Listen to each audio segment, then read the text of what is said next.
Today is gonna be a little bit,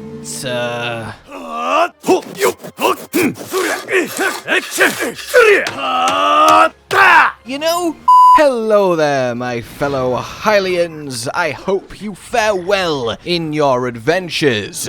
Hopefully after today, you shall fare even weller, as I'm going to share with you how to find and unlock a awesome little treasure room that you can access every single day, and many other goodies along the way, including, I don't know, becoming the savior of an entire town.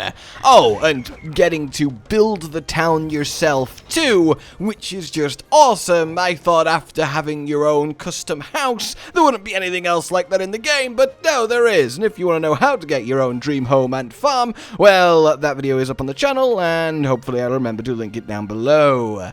So, where are we going and what are we doing? You want to head to the bottom right of the map, very much southeast. Right here where the kind of curvy sword pattern is on the ground. You can get to it very easily from the Wetlands Skyview Tower, and that's exactly what we're going to do. And as you start arriving, you'll see that everything isn't exactly in the best of states. It's kind of a little bit broken, on fire, and under attack by an army of monsters. But that's no problem the swordsman can't fix. I recommend you maintain altitude until you can safely land on the ship in the middle, as that will save you having to faff getting onto it post landing elsewhere in the town, and on the ship you will find a bunch of monster forces to slay along with the boss.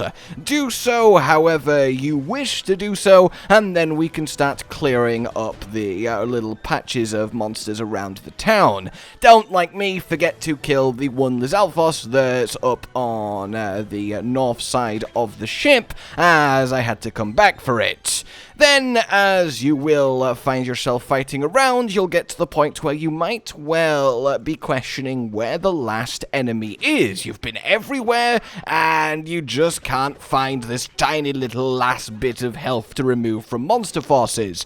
Well, have you tried looking at the local well? Yes, right here, you can see telltale signs that one of the little morons has jumped down and decided to start a fire. So we're going to jump down and start a murder, and that should see you complete. Once you have done this, of course, in doing this, you will get a massive amount of materials, weapons, and goodies. You can loot the entire place, and that's all well and good. Lots of food around too, but the villagers will be very much pleased that now they're no longer, you know, being attacked by monsters, and will be very grateful to you. However, that only goes so far, because the village is still in ruins, completely run down and broken, but fear not, because we can fix it.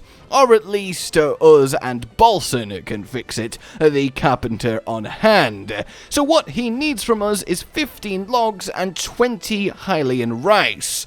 We'll deal with the logs first, and this is fairly straightforward. If you turn immediately around from this conversation, you'll see the shrine on the hill to give you a teleport point here. Head to said shrine, grab said shrine, and then right behind said shrine is a load of trees to cut down, and there's even more on the left too. We're doing it up here because you're not allowed to use palm trees for this stage of the process. So hack them up, a few of them will be moving, and then use the Ultra Hand to keep sticking them together into like a massive pile of globby logs, and this is how we'll keep track of how many we actually have. Now they do respawn fairly quickly, so you might get 15 from just this patch and the patch nearby, but if you don't, you can cross the road taking your pile of logs with you so they don't despawn, and grab the last few remaining logs. Very simple to do. Chop a tree down, get a log, all good. Cart them back to the beach and Balson, and he will be very impressed with your lumber acquisitioning skills.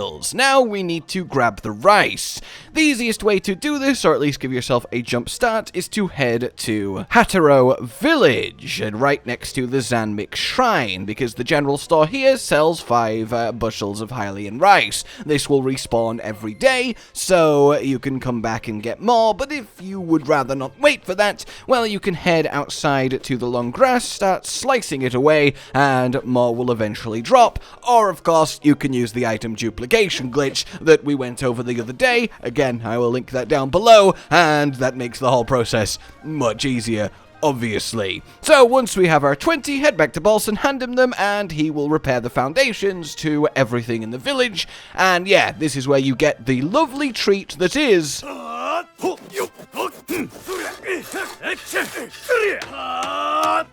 And I hope you enjoy that sound, because you're going to be hearing it a lot. Now you have 5 buildings to repair. 4 of them work the same, and 1 of them is a little bit different. We will start with the homes, and in order to do this, you talk to him, tell him you want to repair a house, and he will take you to said house. What you need to do is chop down a straight palm tree, and then use your Ultra Hand to funnel it in to the ring, and then down into the slot in the ground. You might miss the slot in the ground, but just kind of jiggle it in with some more Ultra Handness, and an easy way to do this is to rotate it so it's flat in the air, move so the end is just over the hole, and then rotate straight towards you, and it will feed itself where it needs to be.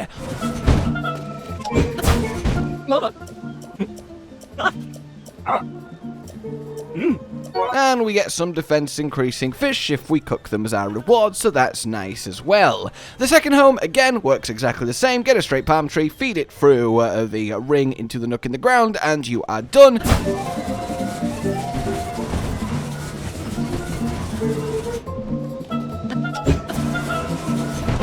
Mama.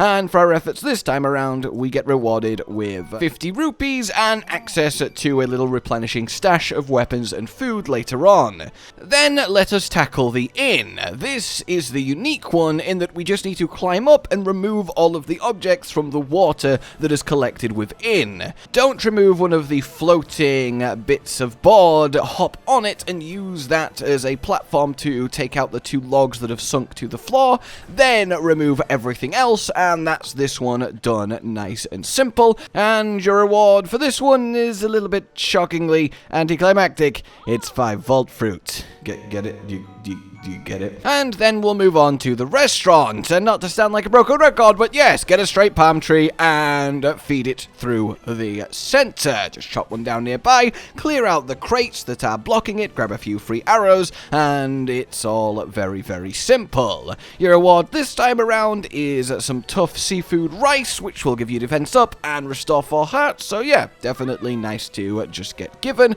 And then that leaves the biggest building, the treasure room that is our goal here. This time, get your straight palm tree, bob it up on to the second floor, ascend up to it, and then once again gently Ultra Hand feed it into the ring, and then slot it into the pot underneath, and you are all good.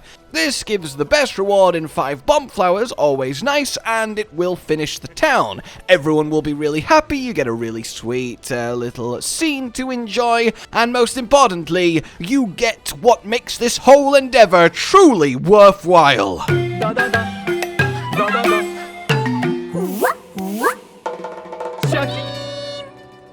God, it's just art, you know? So, congratulations! We have officially restored Lurelin Village, and now we can reap the rewards. The rewards being we can use literally all of its facilities once per day, and we get to do it for free, as well as freely take every item in the village that again respawns every blood moon to take again. Food, weapons, useful goodies. So we have the inn itself, which will offer you a normal bed that does what normal beds do, and then a salt spa. If you give 5 bits of rock salt, you get to wake up with 3 bonus hearts and a bonus wheel of stamina. That's really nice, and something that's offered in a lot of villages in different configurations, but this one is quite easy to get to and use.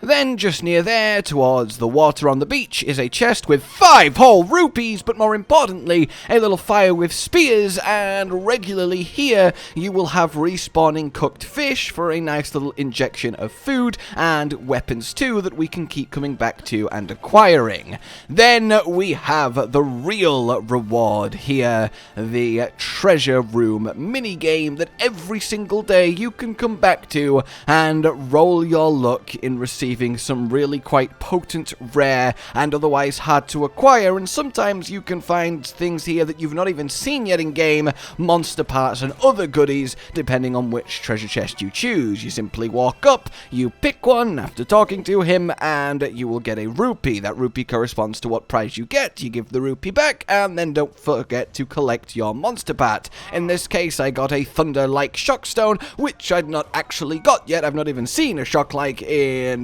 my game so far, and that's really awesome. I love this place, and it is definitely worth a visit every single time an in-game day has passed, i.e. you've played long enough for it to consider that. You can't just sleep and do it again, otherwise that would be a little bit broken. Then, last but not least, we have ourselves the restaurant, which again, once per day time of played, which is about, I don't know, half an hour or so, you can get yourself a meal for free.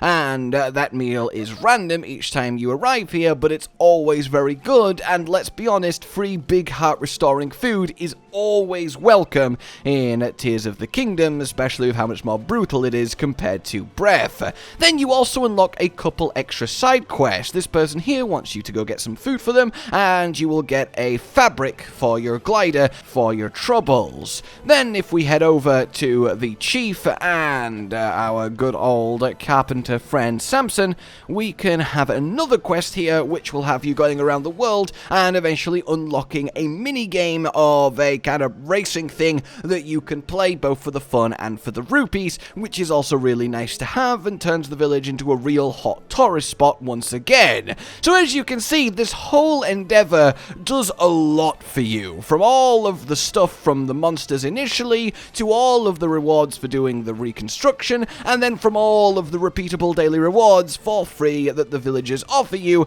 It's just really nice. On top of just being a really lovely, wholesome, fun little side story, restoring and repairing this entire village and bringing it back to life, and it just becomes a really nice place to exist. And honestly, I think it might be one of my most fun little side quests in the game, and I really wanted to share it with you guys, and getting your daily treasure roll is a little bit of an addicting daily reward on top of it all.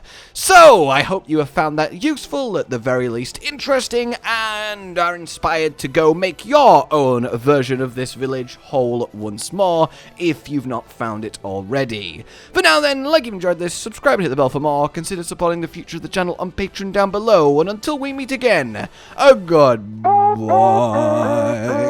Josh, Cotton, and Hollow with the videos, dropping the humor like a hammer on your tippy toes, bringing entertainment on a daily arrangement to take our insanity and turn it into entertainment. Yes, I said entertainment twice, to reiterate that it is nice to look into your faces on a mostly daily basis when you let us in your homes to make the whole world a stage. Goodbye.